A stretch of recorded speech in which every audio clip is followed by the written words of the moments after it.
તમારું નામ શું? મારું નામ ભદુભાઈ અગ્રવત, હું નગરપાલિકા અપક્ષ સદસ્ય છું. હાલમાં તમારી જે સ્ટ્રીટ લાઇટ બાબતની જે રજૂઆત છે એને લઈને આપને શું પ્રતિક્રિયા?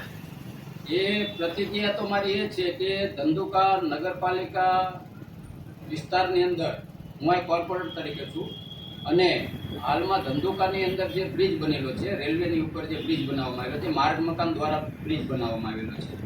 એ બ્રિજની ઉપર સ્ટ્રીટ લાઇટો લગાડવામાં આવેલી છે. એ બ્રિજના માર્ગ મકાન વિભાગે લગાડેલી હોય છે. પરંતુ મારી જાણમાં એવું આવ્યું છે કે ત્યાંનું લાઇટ બિલ નગરપાલિકામાં ભરવામાં આવે છે. મેં તપાસ કરી નગરપાલિકામાં તો લાઇટ બિલ નગરપાલિકા ભરે છે.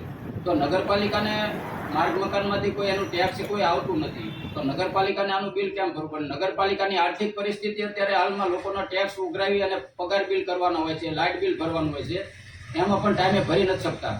તો આ આર્થિક પરિસ્થિતિ ખરાબ છે ને, 100 ભંડોળમાંથી આ લાઇટ બિલ ભરવાનું થાય છે પાલિકાનું. તો આ લાઇટ બિલ ભરવાનું કારણ શું? કોના હુકમના આધારે લાઇટ બિલ ભરે છે?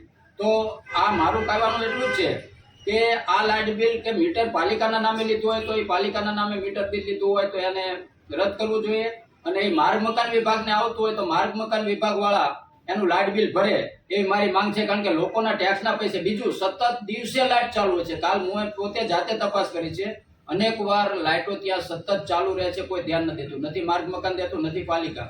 એટલે મેં એક મારા અહીંના લોકોના પ્રશ્ન માટે થઈને આ મારી રજૂઆત છે અને મેં ચીફ ઓફિસરના લેખિત